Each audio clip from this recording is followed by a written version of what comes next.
Je ne sais pas à qui j'écris ceci ni pourquoi. Après tout, c'est la fin du monde, donc tout le monde sait tout ce que j'ai à dire de toute façon. Mais d'une manière ou d'une autre, j'ai l'impression que je dois le raconter à quelqu'un, alors... Cela a commencé par de légères secousses provenant du sous-sol. Personne n'y a vraiment prêté attention, surtout dans les régions à forte activité sismique. Les gens pensaient que ce n'était que des tremblements de terre mineurs. Ils en parlaient dans les journaux, mais peu s'en souciaient. Mes parents, je n'avais que 12 ans à l'époque, étaient parmi ceux qui s'en souciaient, mais gardons cela pour plus tard. En un an seulement, les secousses sont devenues beaucoup plus fortes et plus fréquentes. Dans certaines régions, elles se sont transformées en véritables tremblements de terre, causant beaucoup de dégâts dans les villes et les villages. Pire encore, des volcans auparavant en sommeil ont commencé à se réveiller. Les gens du monde entier ont commencé à s'alarmer. Les scientifiques ont beaucoup parlé du changement climatique et de l'impact de l'humanité, mais il était évident que personne n'avait vraiment de réponse définitive. La situation ne s'est pas améliorée non plus. Au fil des mois, les tremblements de terre et les éruptions volcaniques ont progressivement augmenté en puissance et en fréquence. Au début, une seule catastrophe naturelle majeure par mois était signalée, mais en 2 ans, il y en a eu au moins 4 dans la même période, aux 4 coins du monde. Même les régions normalement calmes ont souffert de tremblements de terre, et des tsunamis en ont résulté. Les gens ont essayé de s'adapter, mais tout se déroulait trop vite pour pouvoir réagir de manière adéquate. Tout ce qu'il nous restait à faire était d'apprendre à être toujours prêts à quitter nos maisons et à nous enfuir. Nous avons renoncé à la construction de grands immeubles d'habitation robustes et avons opté pour des maisons légères imprimées en 3D. Elles étaient facilement détruites, mais aussi facilement construites, ce qui était un énorme avantage. Les articles de luxe perdaient rapidement de leur valeur, tandis que l'électronique mobile et les outils de survie se vendaient de plus en plus cher. Les gens commençaient à vraiment apprécier ce qu'ils avaient et à s'apprécier les uns les autres. Les voisins s'entraidaient et des villes entières unissaient leurs efforts pour construire des communautés fortes et se préparer au pire, ensemble. Puis le pire est arrivé plus tôt que prévu. La planète entière a été secouée par un tremblement de terre titanesque. Nous avons pensé que c'était la fin pour nous tous, car le sol a tremblé pendant des heures et n'a cessé que le lendemain. Par la suite, des rapports sont arrivés de la côte atlantique. L'océan s'était retiré, laissant de vastes étendues de sable et de coraux nus. Des équipes de recherche sont parties en hélicoptère à la recherche des causes de ce cataclysme et ont trouvé l'impensable. Il y avait un énorme tourbillon au milieu de l'Atlantique, des centaines de fois plus grand que le plus grand trou d'eau du monde. L'eau de l'océan s'écoulait dans ce gigantesque évier, comme si quelqu'un avait retiré le bouchon du fond. Dans un sens, c'est exactement ce qui s'est passé. Les plaques tectoniques sous l'Atlantique se sont séparées, formant une énorme brèche dans le fond. Du magma bouillonnant s'est déversé, mais a été éteint par la masse d'eau impressionnante, qui s'est ensuite précipitée dans l'abîme. L'eau s'est engouffrée si rapidement que le niveau général de l'eau a baissé en quelques heures. L'événement a été surnommé la Grande Faille Atlantique, mais ce n'était encore que le début. Avec l'augmentation de la fréquence des tremblements de terre et des éruptions, la configuration des vents dans le monde entier a changé, ce qui a entraîné des ouragans massifs. Il semblait que la planète entière était contre ses habitants. Mais comme je l'ai dit plus tôt, mes parents étaient ceux qui s'en souciaient le plus, et ils devaient en connaître la raison. Ils étaient géologues à l'Agence spatiale internationale, qui a poursuivi ses recherches malgré tous les cataclysmes. Et ce sont eux qui en sont venus à la conclusion affligeante, pour une raison inconnue, la Terre avait commencé à s'agrandir.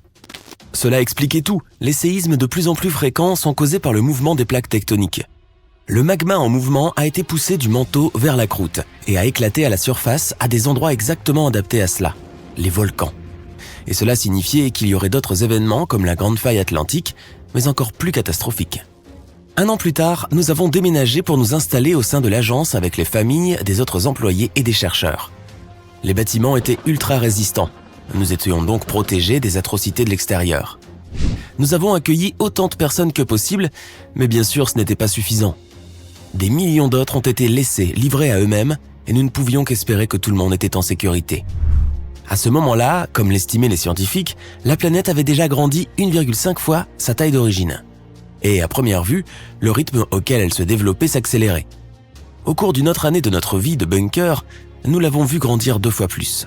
Des crevasses encore plus grandes que celles de l'Atlantique ont surgi dans différentes parties du monde, provoquant un chaos généralisé. Tout le monde est alors parti vivre sous terre, où c'était relativement sûr. Les communications entre les continents étaient pratiquement perdues et tout ce que nous avons appris sur la situation susmentionnée provenait d'expéditions audacieuses menées par des scientifiques. La planète a été ravagée par des tremblements de terre, des éruptions volcaniques, des tsunamis et des ouragans qui se produisent presque quotidiennement maintenant.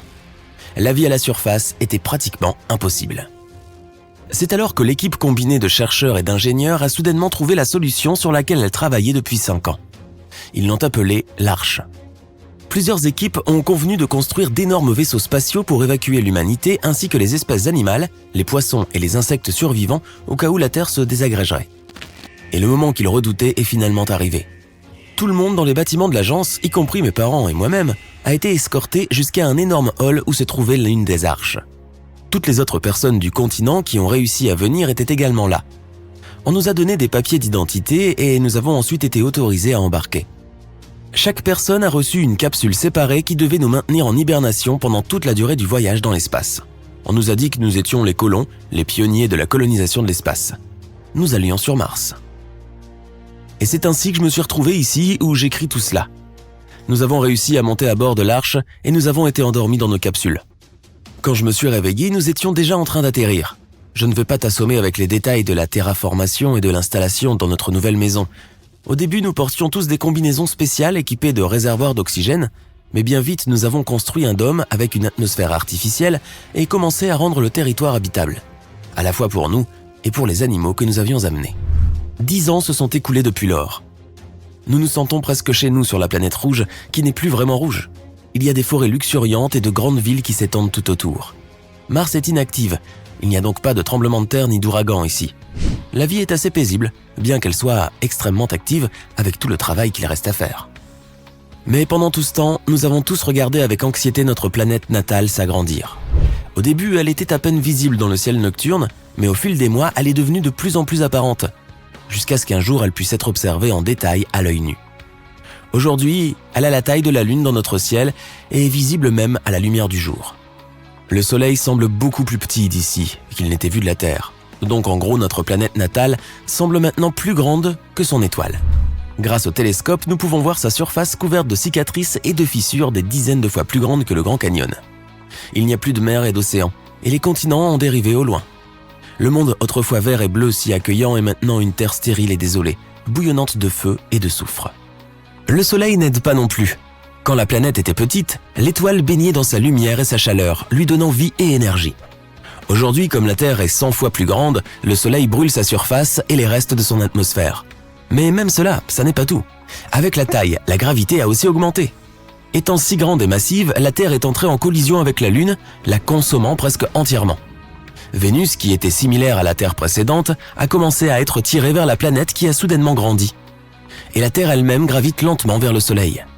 Les scientifiques disent qu'un jour, elle absorbera d'abord Vénus et Mercure, puis brûlera complètement sous la chaleur du Soleil. Waouh! Tout ce que j'espère maintenant, c'est de ne jamais le voir de mes propres yeux. Imagine qu'il existe un énorme ballon caché à l'intérieur de la Terre. Il flotte dans un océan de métal en fusion. Ce ballon tourne aussi autour de son axe, mais il se déplace plus vite que le reste de notre planète. C'est à cela que ressemble le centre de la Terre. Cette boule de métal solide est le noyau interne, d'épaisseur. C'est plus ou moins la distance entre New York et Chicago, et le tout est composé de fer chaud et de nickel. Le noyau externe est un océan en fusion. Pour l'atteindre, tu dois creuser un tunnel à travers la Terre qui mesure environ 6000 km de long. Mais c'est difficile d'accès car c'est le point le plus chaud de la planète. La température du centre de la Terre atteint les 6000 degrés Celsius. C'est plus que la température à la surface du Soleil. Autre chose incroyable au sujet de cet endroit, la gravité au niveau de la croûte est 3 fois plus importante qu'à la surface de la Terre. Cela veut dire que si nous trouvions un moyen pour vivre près du noyau et que l'on y jetait une pierre, elle serait 3 fois plus lourde. Mais ce n'est pas si embêtant parce que tu verras que des choses bien pires se préparent. Les conditions de vie dans le noyau seraient l'exact opposé de la vie sur la Station spatiale internationale et ce serait bien plus difficile que de vivre à la surface. Il serait difficile pour toi de tenir ne serait-ce qu'une fourchette dans ta main, car elle serait particulièrement lourde. Manger ton repas serait un sacré défi. Tu transpirerais rien qu'en écrivant quelque chose sur un morceau de papier ou en tapant sur ton ordinateur. Mais si l'on s'habituait à ces conditions, on deviendrait bien plus fort.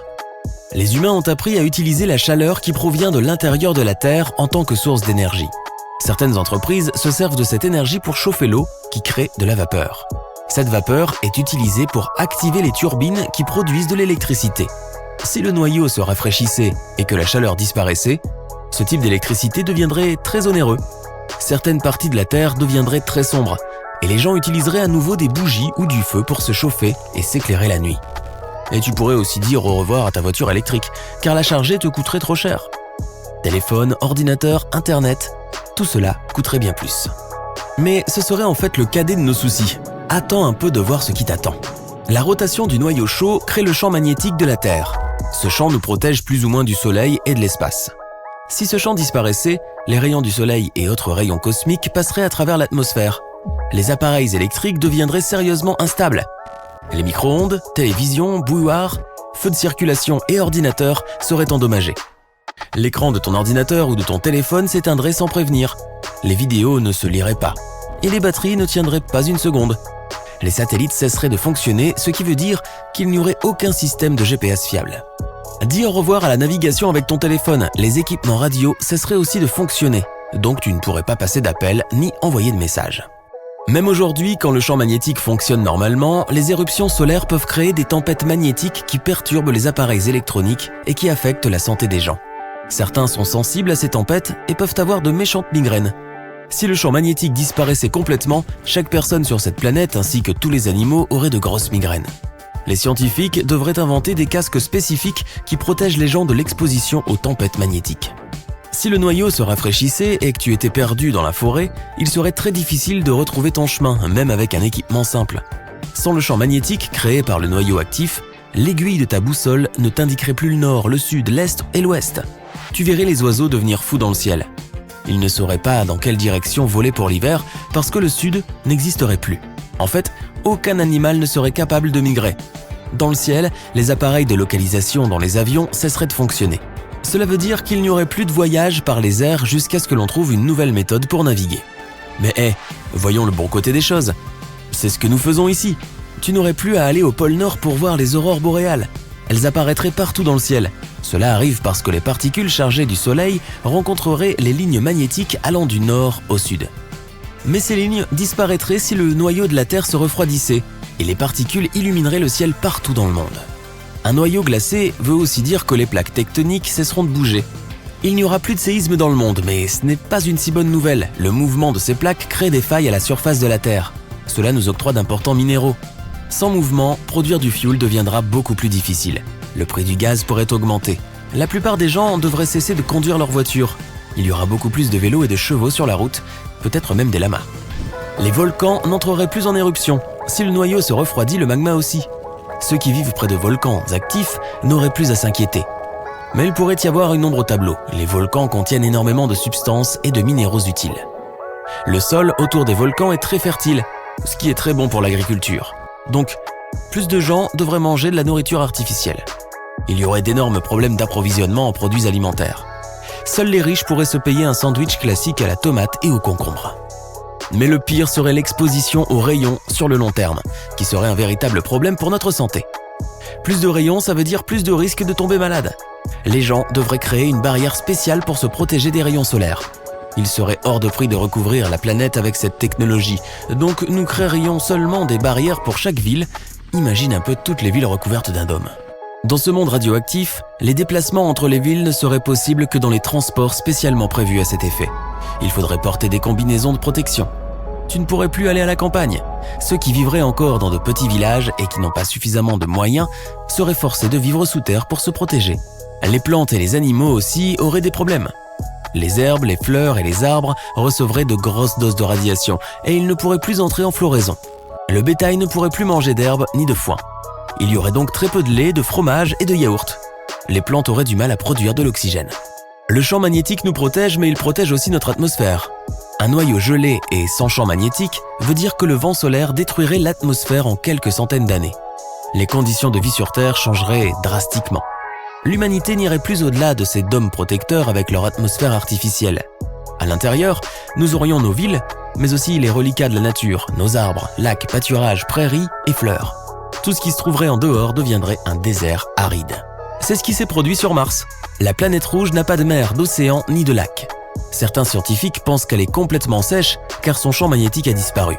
Sans protection, Mars a perdu la plupart de son atmosphère et le vent du soleil aurait balayé toute l'eau à sa surface. Mais bien sûr, ce n'est qu'une théorie parmi tant d'autres. Cela a eu lieu il y a des milliards d'années et personne ne sait exactement ce qu'il s'est passé. Mais pas de panique, notre planète ne deviendra pas une Mars bis de sitôt. Le noyau de la Terre refroidit très lentement. Il faudra bien encore 2 milliards d'années avant qu'il ne soit totalement froid. Ce qui est étrange, c'est que notre champ magnétique peut être instable même à ce jour. Dans l'hémisphère sud, il y a un endroit où le champ magnétique est faible. C'est ce qu'on appelle l'anomalie magnétique de l'Atlantique Sud. Les particules solaires chargées passent à travers cette zone, ce qui peut créer des problèmes pour les satellites en orbite. Il existe d'autres endroits de ce genre dans le monde, mais heureusement, ils ne nous causent pas de gros problèmes. Une bonne chose. Il n'y a pas si longtemps, les astronomes ont découvert une planète qui a reçu le nom de UCF 1.01. Ce monde se trouve à environ 33 années-lumière de la Terre. Cela fait de cette planète notre voisine la plus proche sur le plan cosmique, bien entendu. Honnêtement, ce corps spatial n'est jamais que candidat à être reconnu comme une planète, car les astronomes n'ont pas encore mesuré sa masse. Mais ils ont de grands espoirs. Cette planète potentielle est très différente de notre Terre. À seulement 2,7 millions de kilomètres de son étoile, elle complète son orbite en 1 jour et demi. C'est un monde brûlant et désert dont la température de surface peut atteindre 540 degrés Celsius. Ce qui est encore plus étonnant, c'est que la planète entière est probablement couverte de magma. Même si UCF 1.01 a eu une atmosphère, elle s'est certainement évaporée depuis longtemps. Mais alors, la question qui se pose est la suivante. Et si la Terre subissait un jour un événement catastrophique qui la laisserait dans cet état, bouillonnante avec sa surface recouverte d'une épaisse couche de lave? Les gens parviendraient-ils à s'adapter à ces conditions et à migrer sous terre? Cela semble incroyable, mais les experts sont sûrs qu'avec le temps, les humains se transformeraient en des sortes d'hommes taupes. Et ce, sans sacrifier leur bien-être. Bien sûr, la vie serait très différente d'aujourd'hui. Plus de coucher et de lever de soleil. Fini les voyages en avion et l'exploration spatiale, à moins qu'on ne trouve le moyen de lancer une fusée depuis le sous-sol. Plus de pique-niques dans les parcs ou de bains de soleil au bord de la mer. Les gens devraient construire un vaste réseau de tunnels souterrains qui relierait les grandes villes. Les transports les plus probables dans ce nouveau monde seraient des trains à grande vitesse silencieux et des voitures électriques. Après avoir migré sous terre, les gens auraient des difficultés non seulement physiques, mais aussi psychologiques. Au début, leur nouvelle maison serait un endroit sombre et stérile, sans air frais et sans couleur. Pour s'adapter à ces conditions de vie difficiles, les gens devraient modifier leur mode de vie. Des serres, des parcs bien éclairés avec des arbres et des projections virtuelles du ciel, des odeurs et des sons familiers, tout cela aiderait les gens à s'adapter à leur nouvelle vie. Après avoir vécu sous terre pendant plusieurs générations, les gens commenceraient à avoir une apparence un peu différente. Pâles à cause du manque de lumière du soleil, avec de grands yeux sensibles adaptés à un éclairage plus faible et des poumons plus développés. Quant à la possibilité même de vivre sous terre, eh bien, écoute plutôt ça.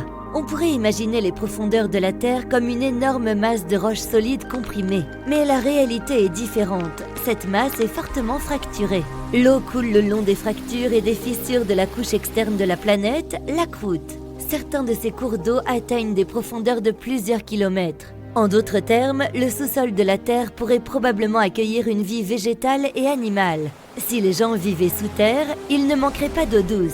Les réservoirs à l'intérieur de la planète contiennent 100 fois plus d'eau que tous les lacs, rivières et marais réunis.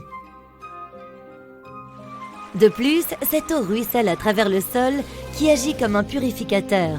Mais les gens devraient faire très attention à ne pas endommager ces réservoirs.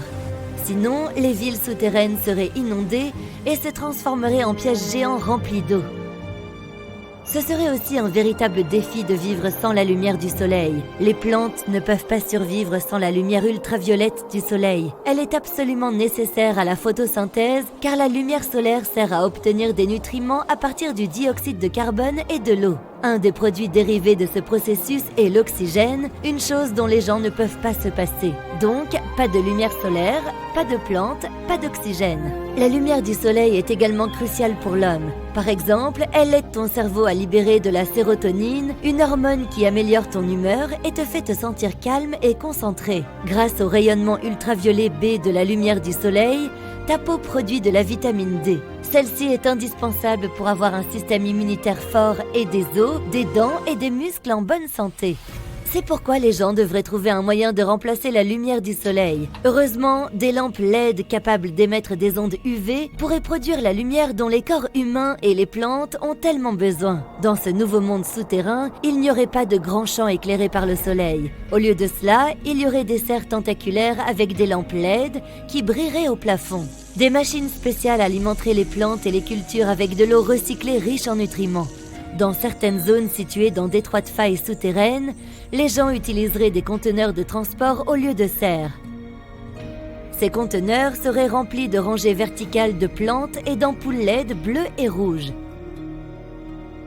Quant aux personnes, elles devraient suivre un régime riche en vitamine D. Cela signifierait manger beaucoup de jaunes d'œufs, de fromage, de poissons, d'épinards, de soja, etc. Si ces aliments ne suffisent pas, des suppléments de vitamine D feraient l'affaire. Sans la lumière du jour, les gens auraient des problèmes avec leur rythme circadien, lesquels régulent nos habitudes de sommeil. Si tu étais isolé dans un endroit sans la moindre lumière, tu pourrais facilement dormir pendant 48 heures d'affilée. C'est pourquoi les personnes qui vivraient sous la surface de la Terre auraient besoin de lumières artificielles pour contrôler leur horloge interne. Il n'y aurait aucun problème avec l'électricité, elle serait produite à l'aide de la chaleur interne de la Terre. Ce type d'énergie est appelé géothermie, des mots grecs géo pour terre et thermos pour la chaleur. Elle peut être extraite de l'eau chaude et de la roche. Comme un oignon, notre planète est constituée de plusieurs couches. La partie la plus profonde est un noyau solide d'environ 2400 km de diamètre. Composé de fer, il est entouré d'un noyau externe brûlant. Il fait jusqu'à 2250 km d'épaisseur et est principalement composé de nickel et de fer liquide. La couche suivante est le manteau. Même si beaucoup de gens l'imaginent comme de la lave, le manteau est en fait de la roche. Mais cette roche est si chaude qu'elle peut couler comme du goudron. La température au cœur de la Terre peut atteindre 6000 degrés Celsius. C'est presque 540 degrés de plus qu'à la surface du Soleil. Le manteau est également brûlant, de 4000 degrés Celsius à la surface du noyau à 400 degrés Celsius dans ses parties extérieures. Pas étonnant que les gens n'aient pas de difficulté à transformer toute cette chaleur en énergie électrique. Mais comme l'intérieur de notre planète est incroyablement chaud, les gens ne pourraient pas construire de villes trop profondément sous terre. Toutes les zones habitables resteraient probablement plus proches de la surface. La partie la plus externe de la Terre, la croûte terrestre, ressemble à la coquille d'un œuf dur. Elle est divisée en blocs gigantesques appelés plaques tectoniques. Lorsque deux plaques entrent en collision, des montagnes se forment et de nouvelles failles apparaissent dans le plancher océanique. Ces plaques ont des largeurs différentes, de 40 km d'épaisseur sous les continents à 8 km sous les océans. Ces blocs se déplacent en flottant sur le manteau terrestre, lentement, presque imperceptiblement. Cela signifie que les villes souterraines bougeraient aussi, mais qu'il serait pratiquement impossible de remarquer ces mouvements. D'ailleurs, c'est au XVIIe siècle que les gens ont commencé à croire qu'il pouvait y avoir un autre monde à l'intérieur de notre planète. Cette idée a reçu le nom de théorie de la Terre creuse. Elle affirmait que la moitié de la planète était occupée par le poids de sa surface. Sous la surface, il y avait un espace vide. Un petit soleil était suspendu au centre de cette cavité, ce qui créait un environnement tropical confortable sur la face intérieure de la surface de la Terre. On pouvait pénétrer à l'intérieur de la Terre par l'une des ouvertures situées près des pôles sud et nord. On pensait qu'une race d'humains évolués vivait dans la planète. Ils étaient pacifiques et y vivaient depuis des siècles. Bon, clairement pas des humains. Ils disposaient de technologies uniques, comme des véhicules volants par exemple. Et comme le climat à l'intérieur de la planète était plus doux que celui de la surface, cette race était beaucoup plus forte et en meilleure santé. Même si cette idée ressemble à de la science-fiction, plusieurs scientifiques célèbres l'ont soutenue. Certaines personnes sont encore persuadées qu'il existe un autre monde à l'intérieur de notre planète. Mais si la Terre était creuse, elle n'aurait pas de champ magnétique. Et sans champ magnétique, les vents solaires dépouilleraient notre planète de son atmosphère en un clin d'œil. Ce qui laisserait notre planète verte, déserte et inhabitable, comme c'est le cas de Mars. Le champ magnétique de notre planète existe grâce au processus qui se déroule en son centre, qui n'est pas du tout creux. Des métaux liquides sont constamment en mouvement dans le noyau externe de la Terre, ce qui génère des courants électriques. Lorsque la planète tourne autour de son axe, ces courants électriques forment un puissant champ magnétique. La partie de la magnétosphère tournée vers le Soleil est aussi grande que 10 rayons terrestres. Et l'autre côté s'étend en une magnétoqueue qui représente près de 200 fois le rayon de la Terre. Cela s'est passé il y a très, très longtemps et très loin de notre planète, tout au bout de l'univers.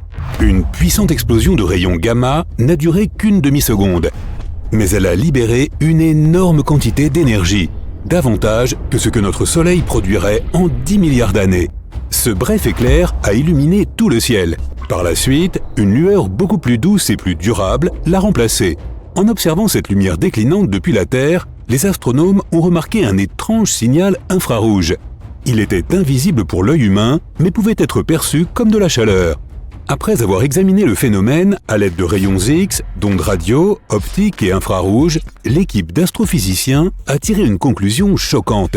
Il semblait qu'on ait enfin assisté à la naissance d'un magnétar, pour la toute première fois. Ce magnétar s'est probablement formé après que deux étoiles à neutrons ont fusionné. Cela a donné naissance à une kilonova, l'une des plus brillantes et des plus grandes explosions stellaires qui soient. Sa lumière a fini par atteindre notre planète le 22 mai 2020. Mais nous allons trop vite. Si on commençait par découvrir ce que sont toutes ces novas, ces magnétars et ces étoiles à neutrons. Imagine une étoile massive, au moins 5 fois la masse de notre Soleil, arrivant à la fin de sa vie. Peut-être parce qu'elle n'a plus de combustible nucléaire. Si cela se produit, l'étoile commence à se refroidir. La pression interne diminue et la gravité commence à se comprimer vers l'intérieur. Et alors, plus d'1 million de fois la masse de notre planète s'effondre en 15 secondes. Cela se passe si vite qu'une énorme onde de choc fait exploser la partie extérieure de l'étoile. Elle produit un éclat de lumière aveuglant. Ce puissant souffle est appelé une supernova. Ce qui reste est un noyau incroyablement dense avec un énorme nuage de gaz chaud appelé nébuleuse qui s'étend autour de lui. Si l'étoile a été suffisamment massive, plus de 10 fois la taille du Soleil, elle risque de se transformer en trou noir. Au fait, lorsqu'une étoile de taille similaire à notre Soleil épuise son carburant, elle se transforme en naine blanche. Elle expulse la majeure partie de sa matière extérieure et seul le noyau chaud de l'étoile reste intact. Un tel noyau est généralement chauffé jusqu'à 100 000 degrés Celsius. Une naine blanche est juste un peu plus grande que notre planète, mais sa masse fait la moitié de notre Soleil. En d'autres termes, ces étoiles font partie des objets les plus denses de l'univers. Une naine blanche peut être 200 000 fois plus dense que la Terre. Il faut généralement plus d'1 milliard d'années à une naine blanche pour se refroidir. Dans certaines conditions, une telle étoile peut entrer en éruption, et cet événement s'appelle une nova. Elle est beaucoup moins brillante qu'une supernova ou même qu'une kilonova, qui se produit lorsque deux étoiles à neutrons ou une étoile à neutrons et un trou noir fusionnent l'un avec l'autre. Bref, retournons à notre supernova.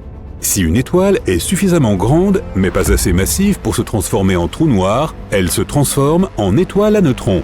C'est à peu près comme un noyau géant, la partie centrale d'un atome. Ces étoiles sont principalement composées de neutrons et ont rarement une taille supérieure à 32 km de diamètre.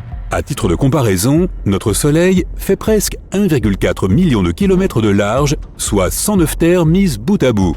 Mais ne te laisse pas impressionner par cette taille relativement petite. Toute étoile à neutrons est au moins 1,5 fois plus lourde que notre Soleil et possède un champ magnétique intense. Si tu prélevais une petite cuillère à café de l'intérieur de cette étoile, cette matière pèserait plus d'1 milliard de tonnes. C'est si dense que cela fait des étoiles à neutrons les objets parmi les plus extrêmes que l'on connaisse. Au-delà, c'est le trou noir lui-même. Lorsque deux étoiles à neutrons fusionnent, elles en créent le plus souvent une nouvelle, beaucoup plus lourde. En quelques millisecondes, ou même moins, cette étoile s'effondre en un trou noir. Mais les astronomes qui ont examiné le flash de lumière enregistré en Mars pensent qu'il pourrait y avoir eu une autre issue. Ils sont presque sûrs d'avoir vu quelque chose de jamais observé auparavant, la naissance d'un magnétar. C'est une forme exotique d'étoile à neutrons avec un champ magnétique ultra puissant. Il est 1000 milliards de fois plus fort que celui de notre planète. Ce champ est si puissant qu'il chauffe la surface de l'étoile jusqu'à 10 millions de degrés Celsius. Les étoiles à neutrons sont bizarres et effrayantes. Elles abritent une danse sans fin de particules dans des conditions extrêmes. Il en résulte des structures inattendues et étranges. Par exemple, au plus près de la surface, des centaines de neutrons forment des blobs. Ceux-ci ne sont pas sans rappeler une sorte de gnocchi spatial bizarre. Ils s'associent en longues chaînes une fois que l'on va vers l'intérieur. même si l'on n'est pas capable d'explorer une étoile à neutrons de près. Ces longues chaînes ressemblent à une couche de spaghettis. En dessous se trouve une zone où les pressions sont encore plus extrêmes. C'est là que nos spaghettis se transforment en feuilles de lasagne. Oui, on continue de filer la métaphore des pâtes. Enfin, sous toutes ces couches, même la lasagne perd son aspect et devient une masse informe. Mais même dans cette masse, il y a des vides en forme de tube. Tiens, on dirait des cannelloni. Encore une chose sur les étoiles à neutrons. Elles tournent sans arrêt et cette rotation est rapide, plusieurs centaines de rotations par seconde. L'étoile à neutrons qui tourne le plus vite fait plus de 700 tours par seconde, soit 42 000 tours par minute. Les étoiles à neutrons ont également des champs magnétiques incroyablement puissants. C'est pourquoi, s'il y avait de la vie sur une étoile à neutrons, elle serait bidimensionnelle. La gravité de l'étoile est si puissante qu'elle aplatirait littéralement tout ce qui se trouve à sa surface. Et si une telle étoile avait une atmosphère, elle ne s'étendrait pas à plus d'1 mètre au-dessus de la surface. Mais si les étoiles à neutrons sont bizarres et effrayantes, les magnétars le sont tout autant, peut-être même davantage. Grâce à leur incroyable attraction magnétique, ces étoiles gagneraient haut la main le concours du champ magnétique le plus fort. Pour faire simple, les magnétars sont les aimants les plus puissants de l'univers. Leur champ magnétique peut sérieusement perturber le voisinage. Les atomes assez malchanceux pour s'approcher d'une telle étoile s'étirent en lignes fines comme des crayons. Si tu te trouvais d'une manière ou d'une autre à plusieurs centaines de kilomètres d'un magnétar, cela se terminerait mal pour toi. Le champ magnétique perturberait d'abord ta bioélectricité. Cela signifie que ton influx nerveux ne fonctionnerait plus. Mais ce n'est pas tout. Même tes molécules seraient transformées sous l'influence du champ de l'étoile. À la fin, tu serais désintégré d'une façon ou d'une autre. Si un magnétar passait à moins de 160 000 km de notre planète, il effacerait les données de toutes les cartes de crédit du monde. Les astronomes ont déjà vu des magnétars, mais ils n'en ont jamais vu naître un. Après que la lumière ait été détectée, les scientifiques ont compris que quelque chose ne collait pas. Ils ont comparé différentes sortes d'observations. Il s'est avéré que la lumière repérée par le télescope spatial Hubble était 10 fois plus brillante que prévu. Cette information a conduit les scientifiques à réfléchir différemment. Ils se sont rendus compte qu'un phénomène entièrement nouveau était en train de se produire. L'équipe avait émis plusieurs hypothèses qui pouvaient expliquer l'étrange luminosité, mais la plus probable était aussi la plus excentrique. Avant, les scientifiques pensaient que les magnétars n'apparaissaient qu'après l'explosion d'étoiles massives et qu'elles laissaient derrière elles des étoiles à neutrons supermagnétisées.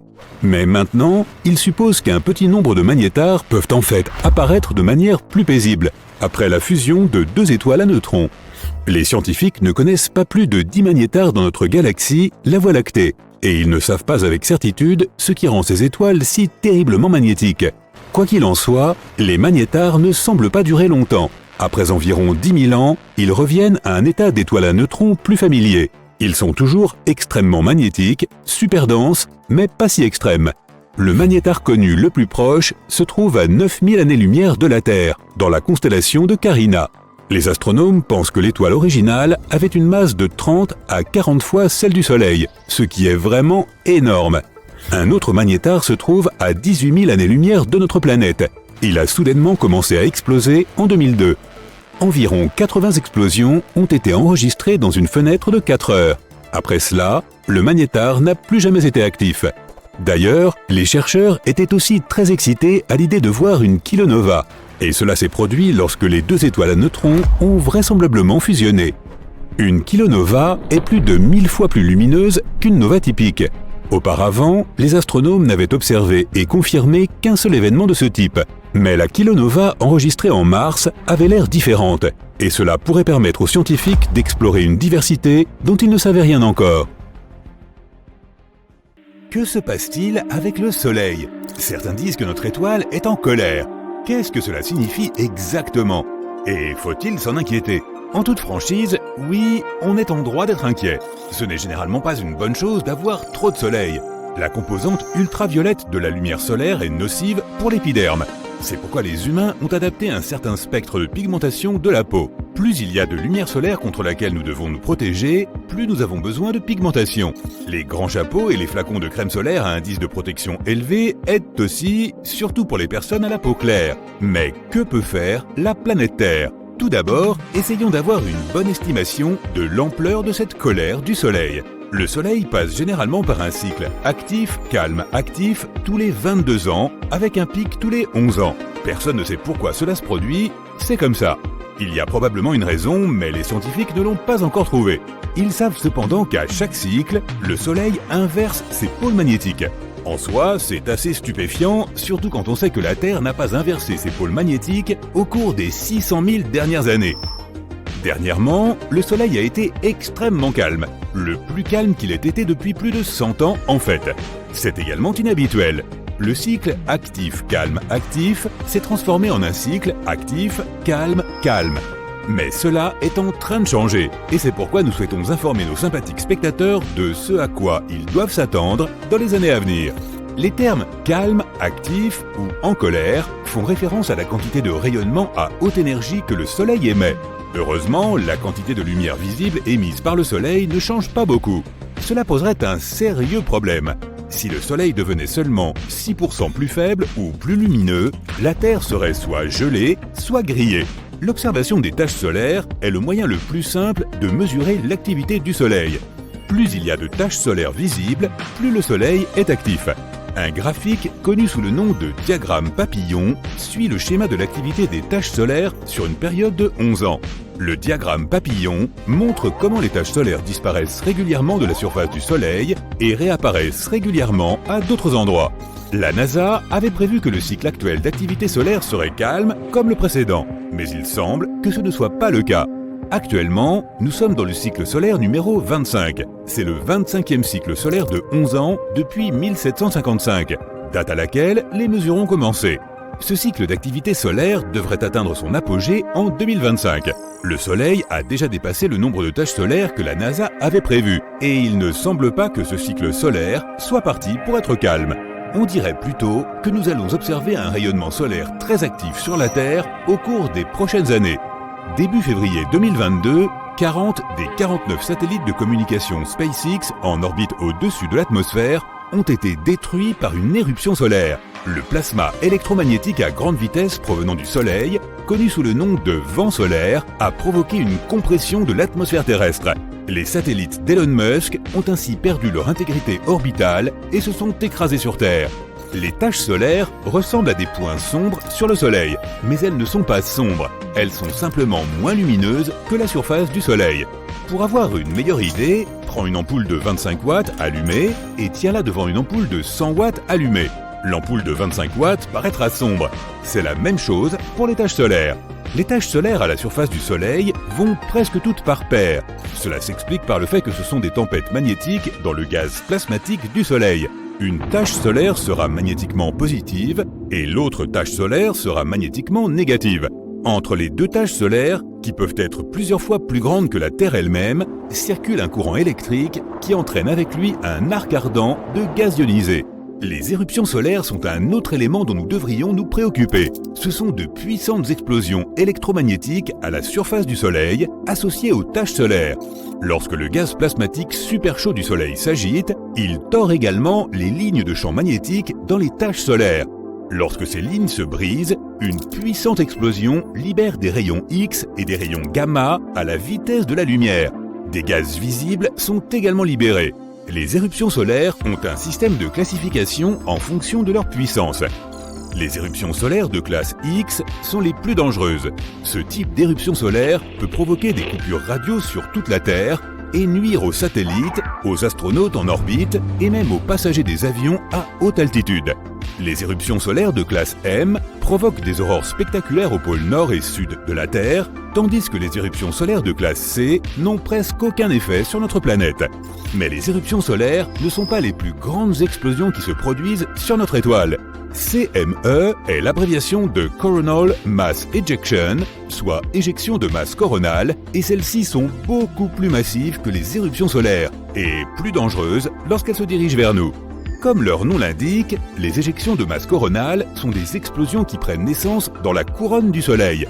Elles projettent des millions de tonnes de gaz ionisé chaud vers l'extérieur de la couronne, qui est la couche de gaz mince et brillante qui entoure la surface du Soleil. La couronne du Soleil est beaucoup plus chaude que sa surface.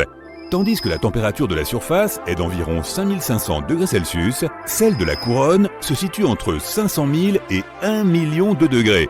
La question de savoir pourquoi et comment la couronne est beaucoup plus chaude que la surface du Soleil est un autre grand mystère que les scientifiques n'ont pas encore complètement élucidé.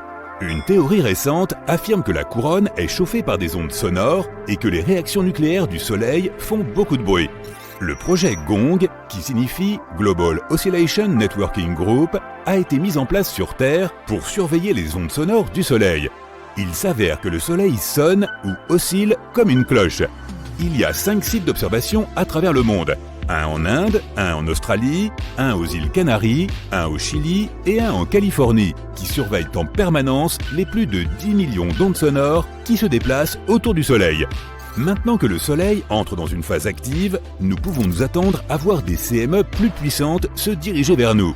Les gaz expulsés par le Soleil sont ionisés et dépouillés de leurs électrons par la chaleur intense, ce qui les amène à former une tempête de protons qui peut traverser l'espace à une vitesse d'environ 800 km par seconde. Ces noyaux atomiques chargés positivement seront en grande partie bloqués ou déviés par le champ magnétique qui s'étend autour de la Terre. Notre atmosphère n'est d'aucune aide contre une tempête de protons. Bien que le dernier kilomètre d'air au-dessus de la surface de la Terre arrête les rayons X nocifs des éruptions solaires, le vent de particules du Soleil ne peut être arrêté que par la magnétosphère terrestre. Nous pouvons nous attendre à des aurores spectaculaires autour des pôles magnétiques de la Terre, et il est très possible que ces aurores s'étendent jusqu'aux latitudes moyennes lorsque la Terre traverse une éjection de masse coronale. Actuellement, une sonde spatiale américaine se dirige vers la couronne solaire. Comme cette dernière s'étend sur plusieurs millions de kilomètres, la sonde, nommée Parker Solar Probe, se trouve à 3,8 millions de kilomètres de la surface de notre étoile, soit environ 1/10 de la distance qui la sépare de Mercure. La sonde subit des températures de 1300 degrés Celsius, mais elle est pourtant maintenue à une température parfaite. Un bouclier thermique en composite de carbone de 11 cm d'épaisseur protège les télescopes et les magnétomètres de la sonde qui mesurent l'intensité du vent solaire. Les 5 antennes qui dépassent dans les gaz coronaux sont fabriquées dans un alliage qui peut résister aux températures extrêmes de la couronne. Le récent double cycle calme du Soleil est un peu inquiétant lorsqu'on essaie de prédire à quel point le Soleil sera actif durant ce prochain cycle. Les taches solaires ont complètement disparu pendant un long moment de toute la surface du Soleil. C'est comme si les distorsions magnétiques que nous voyons habituellement sur la photosphère du Soleil s'étaient effondrées à l'intérieur de celui-ci. Un magnétisme intense arrive maintenant à la surface et perce dans la couronne. Le National Center for Atmospheric Research de Boulder, dans le Colorado, prévoit que ce cycle solaire, le numéro 25, sera l'un des plus forts jamais enregistrés. Le dernier cycle solaire a été très calme, avec un nombre de taches solaires de seulement 116, sachant que la moyenne est de 170. La prédiction pour ce cycle se situe entre 210 et 260 taches solaires, ce qui en ferait l'un des plus forts de tous les temps. Nous risquons de perdre davantage de satellites à cause d'un vent solaire plus fort. Nous pouvons également nous attendre à des surcharges du réseau électrique lorsque la tempête de protons atteindra son pic en 2025. Cela signifie que nous devons nous attendre à une interruption de nos services Internet, car les protons chargés positivement pénètrent dans les câbles, se dirigent vers les transformateurs et les surchargent. Le 12 mars 1989, une puissante CME a frappé la Terre et a causé des ravages absolus dans nos réseaux électriques. Allons-nous vivre quelque chose de cette ampleur dans un avenir proche ? Reste à l'écoute. Toutes les étoiles que nous voyons, y compris notre Soleil, reposent sur l'équilibre de différentes forces. Les étoiles sont des objets très lourds, donc elles ont une forte gravité, ce qui les presse de l'extérieur et les fait rétrécir. Mais à l'intérieur de celle-ci, alors qu'elle brûle son combustible, il y a des réactions nucléaires qui produisent des quantités incroyables d'énergie. Cette énergie est la lumière et la chaleur que nous ressentons pendant la journée. Mais surtout, ces réactions augmentent la pression à l'intérieur de l'étoile et créent une force qui lutte contre la gravité. Donc, tant que le réservoir de l'étoile est plein, il n'y a aucun danger. Mais lorsque le carburant s'épuise, la pression à l'intérieur de l'étoile diminue et la gravité l'emporte.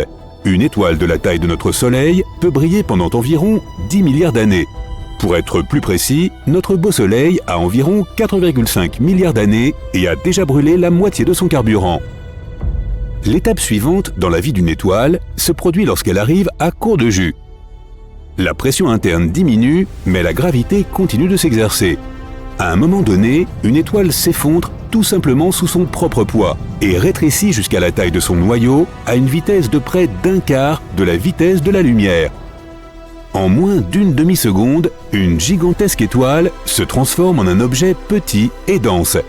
Cet effondrement rapide crée des ondes de choc incroyables qui font exploser les couches supérieures de l'étoile. Boum!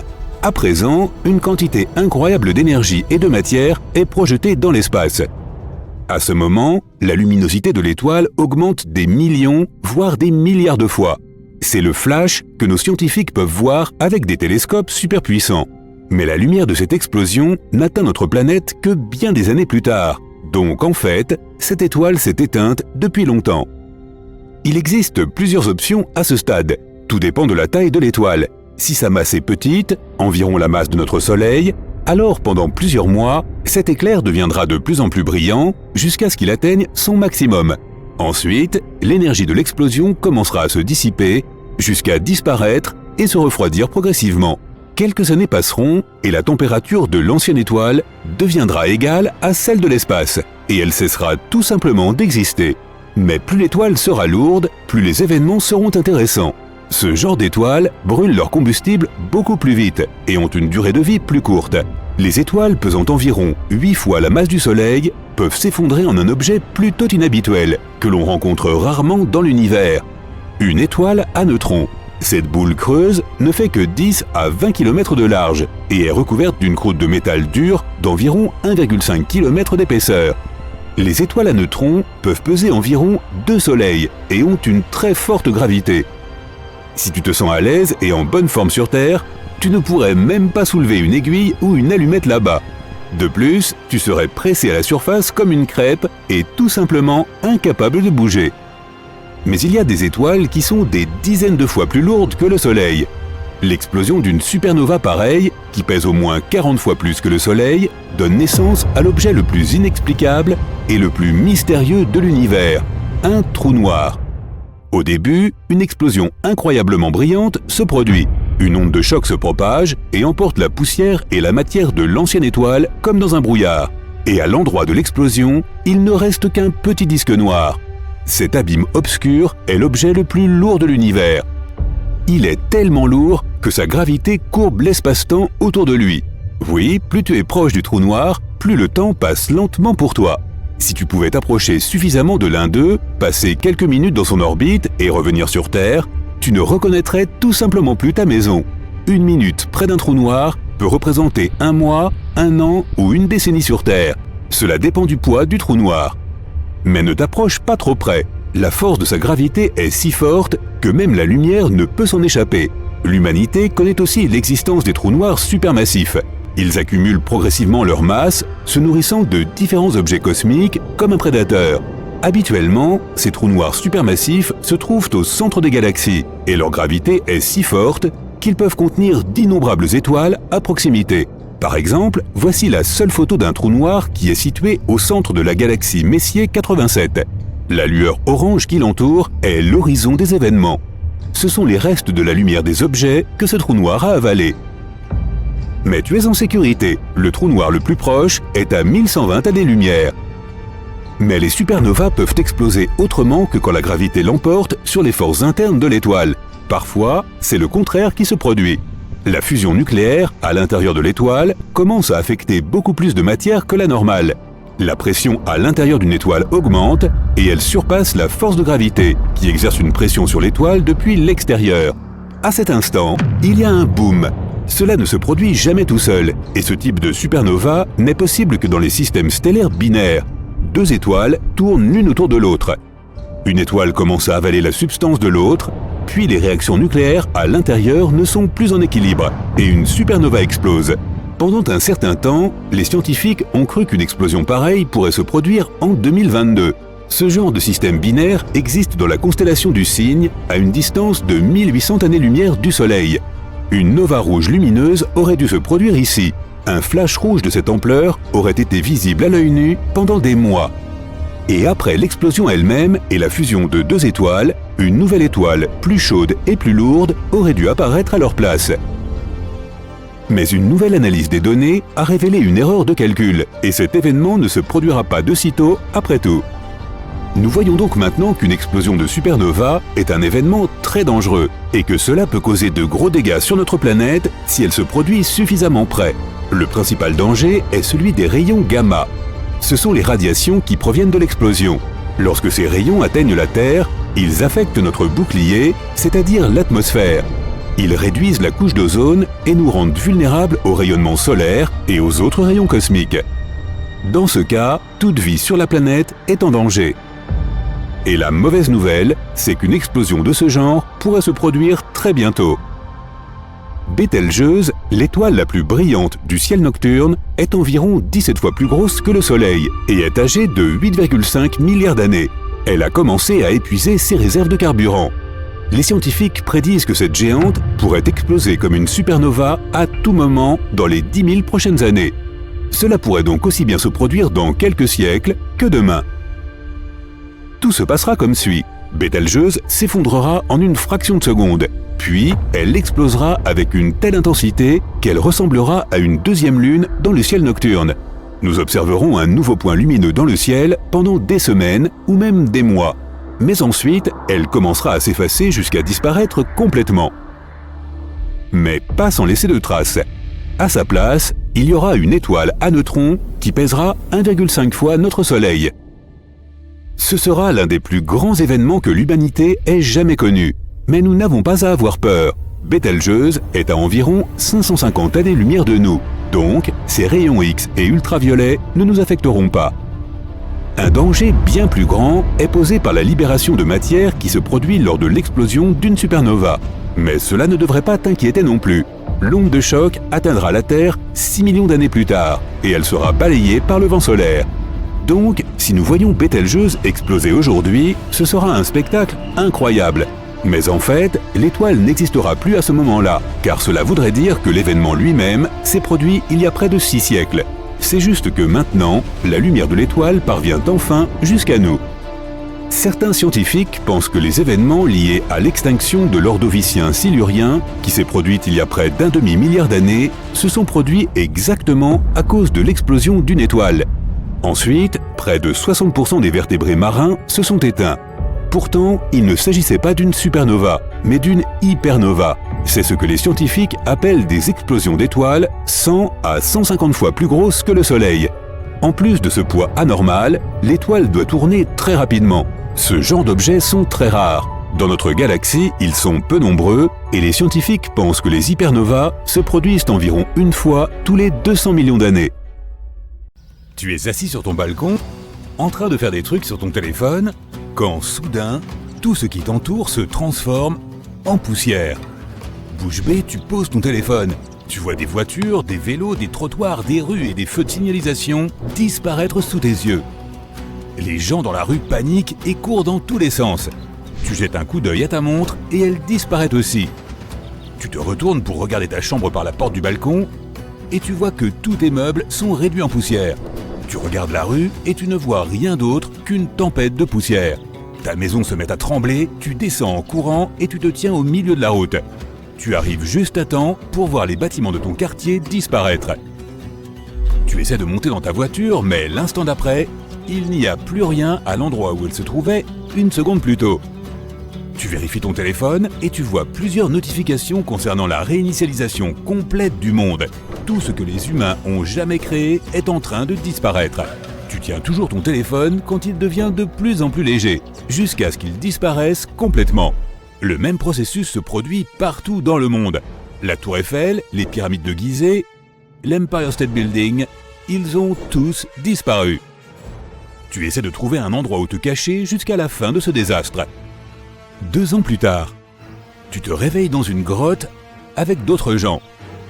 Tout ce que les humains ont produit au cours des siècles de dur labeur a disparu de la surface de la Terre. Tout ce qui reste derrière est constitué de personnes, d'animaux et de la nature. Ta ville n'est plus qu'une immense plaine de terre stérile avec quelques arbres éparpillés ici et là. Ta communauté est composée de ton ancien barbier du gérant d'un magasin de BD, du boulanger local, ainsi que de tes voisins et amis. Tu sors de la grotte pour ramasser les cultures que tu as plantées plus tôt dans la saison. Il n'y a pas un seul bâtiment en vue qui pourrait t'obstruer la vue. Tu peux voir les montagnes à des kilomètres. C'est là que se trouvait la ville la plus proche. Et là-bas, c'est l'océan où tu allais faire ton jogging. Le terrain regorge d'animaux sauvages. De nombreux ratons laveurs, blaireaux, opossums et chats sauvages errent dans le voisinage. À côté de ton petit jardin, il y a un grand feu de camp où tu fais cuire de la nourriture et où tu passes les réunions nocturnes. Pas très loin, tu peux voir un puits. Autrefois, il y avait un vieux réseau de canalisation. Mais quand le monde s'est réinitialisé, il a disparu. La seule chose qui est restée sous terre est l'eau que tu utilises maintenant pour boire. Ton agent de police local est le chef de la communauté. Il se tient sur un tronc d'arbre et dit qu'il ne te reste qu'une semaine avant que l'eau ne s'épuise complètement. Tu devras donc déménager vers un autre endroit avec une nouvelle source d'eau. Tu finis ton travail et tu fais une petite sieste car tu es de garde la nuit. Tu marches autour du périmètre, il n'y a plus de pollution lumineuse et les étoiles brillent au-dessus de ta tête. 2 autres personnes patrouillent également dans la zone. Soudain, tu vois quelque chose courir au loin. Tu regardes attentivement et tu aperçois un renard. Il se dirige vers ton poulailler. Tu cours vers l'animal et tu le fais fuir. C'est enfin le jour du déménagement. Tout le monde emballe ses affaires dans des sacs faits de cordes et commence à marcher. Il n'y a qu'un seul cheval pour transporter les provisions et l'eau pour tout le monde. Il faudra environ une semaine à pied pour atteindre les lacs. Tu te feras un chemin dans la plaine qui était autrefois l'autoroute menant à l'état suivant. Il fait une chaleur torride et ton groupe avance très lentement. En chemin, vous croisez d'autres caravanes de nomades qui échangent des marchandises avec vous. La nuit, vous établissez votre camp à côté d'une ancienne station-service. Le bâtiment a disparu, mais les fondations sont toujours là. Une semaine plus tard, vous arrivez enfin à la montagne près du lac et vous entrez dans la forêt. Vous devez marcher en montant presque tout le long du chemin. Il fait rapidement trop nuit. Tu dois faire un camp sous de vieux arbres. C'est une nuit froide et les membres de ton groupe se rassemblent autour d'un feu de camp. Tu reprends ton service de nuit quand tout le monde s'endort. Tu scrutes la zone et tu entends des grognements. Tu regardes autour de toi et tu aperçois un ours. Tu te baisses et essaies de ne pas faire de bruit. Soudain, tu remarques qu'à côté de toi, il y a un petit ourson. Il renifle curieusement l'air à quelques mètres de toi. La maman ours rugit, appelant son petit. Tu recules lentement. Tout va bien, jusqu'à ce que tu marches accidentellement sur une branche. Le petit commence à gémir, sa mère bondit de derrière les arbres et te repère. La créature massive se dresse sur ses pattes arrière et rugit. Les gens du camp se réveillent en panique. Tu reviens en courant, l'ours juste derrière toi. Le chef et le reste de la patrouille de nuit parviennent à faire fuir l'animal furieux. Tu as une grande expérience des renards et des ratons laveurs, mais les ours, c'est tout autre chose.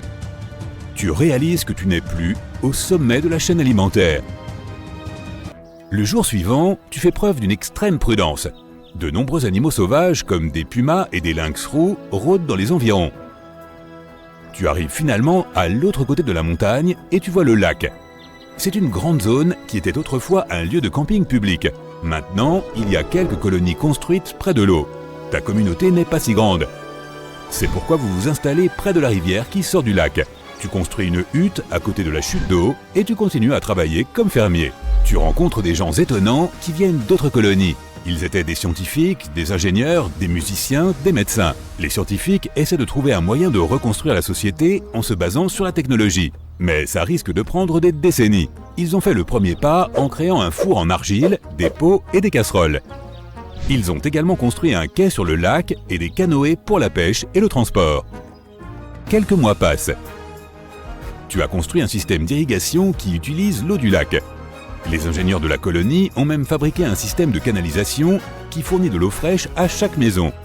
Maintenant, ces spécialistes construisent un petit barrage pour produire de l'électricité. Mais cela pourrait prendre des mois. La colonie s'agrandit de semaine en semaine. De nouvelles cabanes sont construites en permanence. Un charpentier a créé un atelier pour fabriquer des meubles et des outils. Tu n'es plus obligé d'être de garde de nuit et tu peux te concentrer entièrement sur tes cultures. Depuis que tout ce que les humains avaient créé a disparu, les gens sont en bien meilleure santé et plus forts qu'avant. Personne n'est assis dans sa hutte, les yeux rivés sur le téléphone ou l'écran de télévision. Le smog qui recouvrait les villes n'est plus. La vie marine est florissante, il n'y a pas de pollution. Et des arbres poussent maintenant dans des endroits qui étaient autrefois déboisés. Tout le monde se déplace à pied, à cheval ou à dos d'âne. Les gens ont élevé des animaux pour le transport. Il y en a donc beaucoup autour de nous.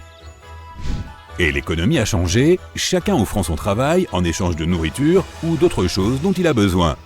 Tous les gens doivent contribuer s'ils veulent vivre dans des campements. Il y a quelques nomades qui restent seuls, mais ce n'est pas évident de survivre dans la nature sans aide. C'est pourquoi ces personnes travaillent principalement comme marchands. Ils livrent de la marchandise entre des campements trop éloignés les uns des autres. Pour se divertir, les gens jouent des rôles dans de vieux films classiques devant un public. Quelqu'un a réussi à fabriquer des guitares, des flûtes et des instruments de percussion à partir de rien. Maintenant, tu peux écouter des concerts la nuit. Tu trouves un endroit magnifique pour dessiner, tu utilises de l'encre naturelle et des feuilles à la place du papier. Soudain, tu aperçois quelque chose qui dépasse du sol. Tu le ramasses et tu examines sa forme familière, presque parfaite. Tu te précipites aussitôt vers la hutte pour enlever la saleté. Quelqu'un essaie de vérifier ce que tu fais, mais tu t'assures que personne ne voit ta trouvaille. Enfin, il est propre. Ton soupçon est confirmé. C'est un smartphone. C'est la première preuve du progrès technologique passé qui n'a pas disparu. Tu essaies de le faire fonctionner, et le gadget s'allume bel et bien. Tu lis un message sur le téléphone, et il révèle la vérité qui se cache derrière tout ce qui a été créé par des personnes réduites en poussière. Et si le soleil, cette précieuse source de lumière et de chaleur dont dépend toute vie sur Terre, venait à être englouti par un trou noir? Pire encore, imaginons qu'un trou noir se forme en ce moment même au cœur de notre étoile. Le soleil s'effondrerait-il sur lui-même, entraînant dans sa chute l'ensemble du système solaire? Si un trou noir stellaire de taille moyenne, issu de l'effondrement gravitationnel d'une étoile, absorbait le soleil, nous disposerions d'environ 8 minutes avant que les conséquences ne se fassent sentir. Mais si notre étoile avalait un trou noir primordial de très petite taille, il est possible que nous ayons une chance de survivre. Les trous noirs primordiaux restent pour l'heure une hypothèse théorique. On suppose qu'ils se seraient formés peu après la naissance de l'univers. Contrairement aux trous noirs supermassifs ou stellaires, ces entités hypothétiques se caractériseraient par leur extrême petitesse. Leur masse équivaudrait à celle d'un astéroïde, tandis que leur taille ne dépasserait pas celle d'une balle de baseball. Ces trous noirs primordiaux apparaissent dans divers modèles théoriques, qui tentent d'élucider certaines énigmes cosmiques, allant de l'hypothétique planète X à la nature de la matière noire. Une hypothèse intéressante suggère même que ces trous noirs pourraient constituer une forme de matière noire. Si les trous noirs primordiaux existaient réellement, leur formation pourrait s'expliquer par des variations de température et de densité dans certaines régions de l'espace primordial. Les scientifiques supposent que ces zones denses auraient pu s'effondrer, donnant naissance aux trous noirs primordiaux. Le détail le plus fascinant réside cependant dans leur taille. Ces trous noirs seraient si petits précisément parce qu'ils se sont formés peu après le Big Bang. En effet, plus un trou noir mettait de temps à se former, plus sa masse était importante. La différence entre les plus anciens, minuscules, et les plus jeunes, gigantesques, est stupéfiante. Imaginez comparer une masse 1000 fois supérieure à celle de notre Soleil à celle d'un simple petit pois. Aujourd'hui, les plus petits trous noirs primordiaux se sont probablement évaporés. Cependant, certains, plus massifs, pourraient encore subsister, éparpillés dans l'immensité de l'espace. Plusieurs modèles théoriques avancent que ces trous noirs seraient suffisamment nombreux pour qu'il soit presque inévitable qu'une étoile en capture un. Les étoiles ayant un trou noir en leur cœur sont d'ailleurs appelées étoiles de Hawking. Mais que pourrait-il se passer après une telle capture fortuite? Dans un premier temps, un trou noir primordial intégré au cœur d'une étoile semblable au Soleil aurait peu d'effet. Sa masse, comparable à celle d'un astéroïde, serait insignifiante face à celle de notre astre. De ce fait, un tel trou noir ne serait tout simplement pas en mesure de consommer une quantité significative de l'étoile. Avec le temps, la présence prolongée d'un trou noir au cœur d'une étoile peut commencer à modifier son évolution. Ce dernier pourrait peu à peu absorber la matière du noyau stellaire, augmentant ainsi sa propre masse. Si ce processus se déroule rapidement à l'échelle cosmologique, le trou noir pourrait finir par engloutir entièrement l'étoile. En revanche, si le phénomène est plus lent, il pourrait tout de même en altérer la structure et la durée de vie. Tout dépend en grande partie de la masse initiale du trou noir primordial. Un grand trou noir, pesant environ 1 milliardième de la masse solaire, serait capable de dévorer une étoile en moins d'un demi-milliard d'années. Si cela s'est produit dans le passé, cela pourrait expliquer la présence de trous noirs de masse solaire, des entités trop petites pour avoir été formées par des supernovae, contrairement aux trous noirs classiques. Si le trou noir primordial est beaucoup plus petit, 1 millième de milliard de la masse solaire, les choses pourraient se compliquer. Ce minuscule trou noir continuerait d'absorber le noyau de l'étoile, mais à un rythme très lent.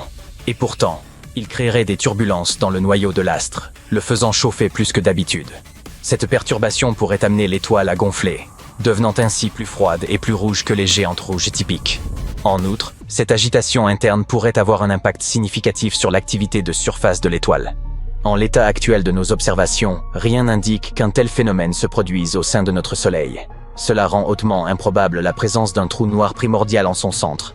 Toutefois, il reste possible que d'autres étoiles, parcourant l'espace, abritent en leur cœur un de ces mystérieux trous noirs primordiaux.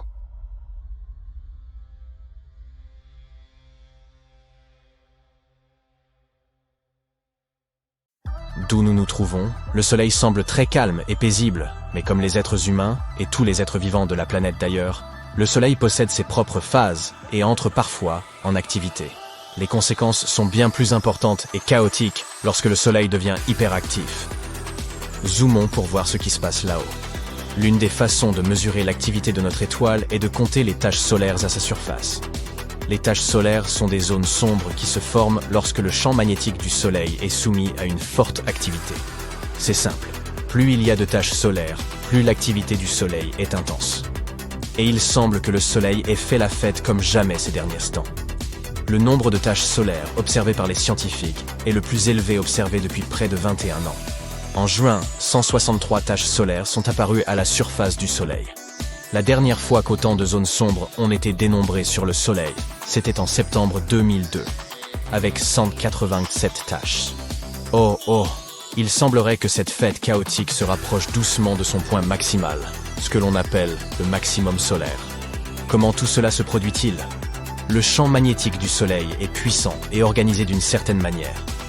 Néanmoins, comme nous l'avons dit précédemment, il arrive parfois que tout s'en mêle, un peu comme une boule d'élastique, qui servent tous enrolles ensemble, très étroitement. Lors de ces périodes, cela signifie que le plasma semble éclater et former des boules. On les appelle éruptions solaires et éjections de masse coronale, EMC. Ces balles de plasma produites dans la couronne solaire, atmosphère externe du Soleil. Puis, à un moment donné, au moment où l'activité du cycle solaire atteint un pic, le champ magnétique change de polarité. Le pôle nord et le pôle sud de l'astre s'intervertissent. Tout cela se produit tous les 11 ans, ou à peu près.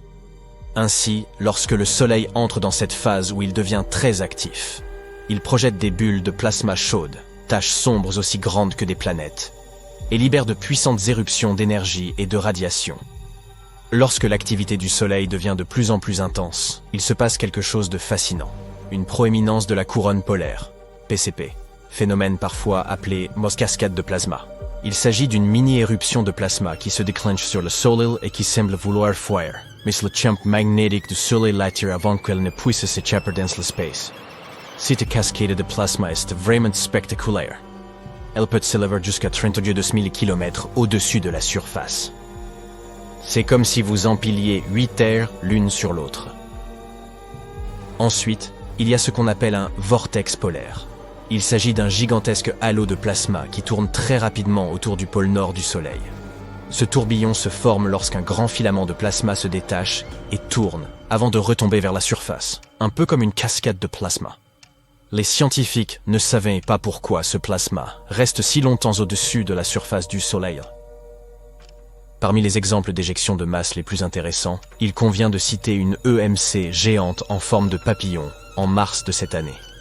La forme inhabituelle détectée s'explique par le fait qu'elle a explosé du côté du Soleil que nous ne pouvions pas voir, de sorte qu'il était impossible de bien observer et d'en mesurer pleinement la force. Heureusement, le plasma n'a pas explosé dans notre direction, mais il pourrait avoir légèrement heurté Mercure et projeté des poussières et des gaz, car Mercure possède un faible champ magnétique. Tout cela semble fascinant, mais ce n'est pas réellement une bonne nouvelle pour nous. À cause de tout cela, nous pourrions connaître des tempêtes solaires plus intenses, qui sont susceptibles, elles aussi, de provoquer des tempêtes géomagnétiques sur Terre. Les tempêtes géomagnétiques n'ont pas que le nom d'alarmantes, elles le sont vraiment. Elles créent le chaos et perturbent le champ magnétique de notre planète. Les orages géomagnétiques peuvent donner lieu à de magnifiques aurores boreales. C'est vrai, mais nous préférerions tous profiter des aurores boreales dans des conditions normales, ou nous contenter de un bon vieux coucher de soleil au-dessus de l'océan. Heureusement, toutes les tempêtes solaires ne toucheront nécessairement la Terre, même si elles sont plus nombreuses. Pour atteindre notre planète, elles doivent être orientées dans la bonne direction, et au bon moment.